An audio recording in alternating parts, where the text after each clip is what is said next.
Dictation start होगा 5 second बाद। Start. हमारे देश में शिक्षा दान की परंपरा रही है। प्राचीन काल में गुरुकुलों की स्थापना इसी उद्देश्य से की गई थी। ऐसी व्यवस्था की गई थी कि वहाँ अध्ययन के लिए जाने वाले छात्रों में सत्य और धर्म के मार्ग पर चलने के संस्कारों का बीजारोपण हो। मानव जीवन के सभी जरूरी क्षेत्रों विषयों की युगानुकूल शिक्षा व्यवस्था रही है, मगर आधुनिक युग में शिक्षा व्यवसाय बन गई। बेहतर शिक्षा के नाम पर अभिभावकों से ऊंची फीस मांगी जाने लगी। इस तरह शिक्षा खरीदने जैसी वस्तु बन गई।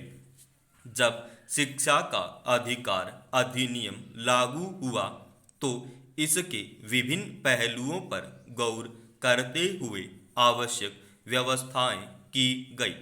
नकारात्मक पहलुओं को दूर करने के उपाय किए गए।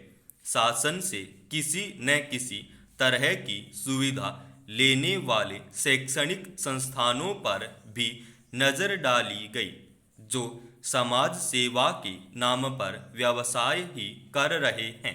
पूंजी का स्वभाव होता है कि वह आखिरी समय तक अपनी ताकत दिखाती है। निजी स्कूल यही कर रहे हैं। वे सूचनाएं देने से बचने के लिए पूरी ताकत झोंके हुए हैं, पर सूचना का अधिकार अधिनियम आरटीआई एक्ट के तहत उत्तर प्रदेश सूचना आयुक्त के एक फैसले से निजी स्कूलों का पूंजी से उपजा गुरूर टूटता हुआ नजर आ रहा है। इस फैसले के मुताबिक उत्तर प्रदेश के सभी निजी स्कूल सूचना का अधिकार अधिनियम के दायरे में माने जाएंगे। वे मांगी गई सूचना देने को बाध्य होंगे। राज्य के सूचना आयुक्त ने मुख्य सचिव से कहा है कि निजी स्कूल प्रबंधनों में भी जन सूचना अधिकारी नियुक्त करने की व्यवस्था करें। यह फैसला आरटीआई एक्ट और शिक्षा का अधिकार अधिनियम दोनों के लिए मील का पत्थर साबित होने वाला है। निजी स्कूलों के विषय में आरटीआई एक्ट के तहत राज्य सूचना आयोग लखनऊ में अपील की गई थी कि अगर निजी स्कूलों को रियायती दरों पर विकास प्राधिकरण द्वारा भूमि उपलब्ध कराई गई है तो सर्वोच्च न्यायालय द्वारा प्रतिपादित विधि के अनुसार ऐसे स्कूल राज्य द्वारा पर्याप्त रूप से वित्त पोषित समझे जाएंगे। निजी स्कूल सूचना का अधिकार अधिनियम 2005 के तहत सूचना नहीं देते कि वे राज्य द्वारा वित्त पोषित हैं। इस आधार पर वे खुद की अधिनियम की परिधि से बाहर बताते हैं। ऐसे ही मिशनरी स्कूलों का मामला है, जिन्होंने अपने स्कूलों के लिए करोड़ों की जमीन सस्ते में ले रखी है। उन्हें भी इस दायरे में आना ही चाहिए।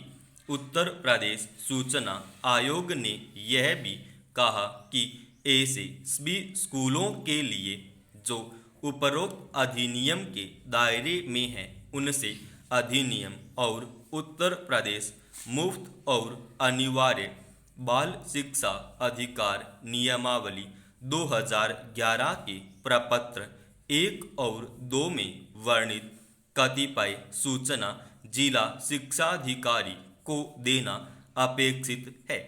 ऐसी स्थिति में जिला शिक्षाधिकारी उक्त प्रपत्रों में उल्लिखित सूचनाओं की धारित करते और उनमें वर्णित सभी सूचनाएं आरटीआई एक्ट की धारा 6(1) के तहत मांगे जाने पर याचिक को देने को बाध्य हैं।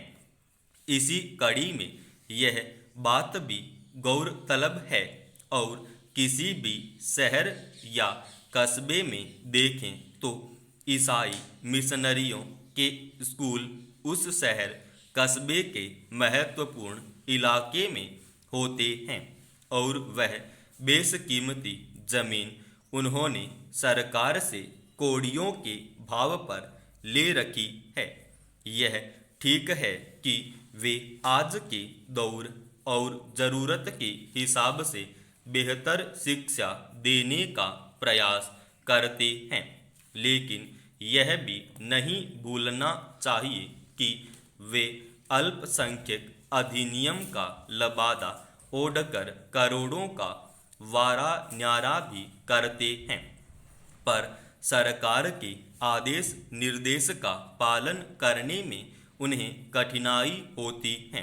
इस तरह के अपारदर्शी कारोबार पर रोक लगनी ही चाहिए। जब शिक्षा समता समानता का बोध कराती है तो फिर अल्पसंख्यक बहुसंख्यक के नाम पर यह भेदभाव क्यों? जब दुनिया एक विश्वग्राम बन चुकी है, दुनिया के किसी भी कोने की कोई भी जानकारी आप चुटकी बजाते हासिल कर सकते हैं, तब शिक्षा देने जैसा पुनीत काम करने वाले निजी स्कूल अपने यहाँ की कौन सी बात छिपाना चाहते हैं? जब वे काबिल शिक्षक रखते हैं, शानदार और स्मार्ट क्लासरूम बनाते हैं, नौनिहालों को विश्व स्तरीय शिक्षा देने का दावा करते हैं, बच्चों को बेहतरीन शैक्षिक और स्वास्थ्यकर माहौल देने की बात कहते हैं, जहां उनकी प्रतिभा पुष्पित पल्लवित हो सके, तो इन सब बातों की सूचनाएं आखिर सार्वजनिक क्यों नहीं करना चाहते हैं? निजी स्कूलों का प्रबंधन अपने स्कूलों की सुख सुविधाओं का विज्ञापन अखबारों में छपवा और टेलीविज़न चैनलों पर प्रसारित करवा सकता है, लेकिन अगर सरकार या जन सामान्य उससे लिखित रूप में कोई जानकारी चाहे तो उसे घोर आपत्ति होती है। शिक्षा जैसे पवित्र क्षेत्र में ऐसी गोपनीयता उचित नहीं कही जा सकती।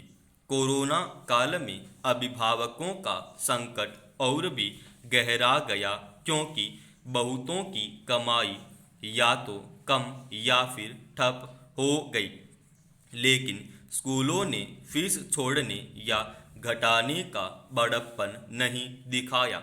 उनका कहना है कि वे तो अपने शिक्षकों को वेतन दे ही रहे हैं।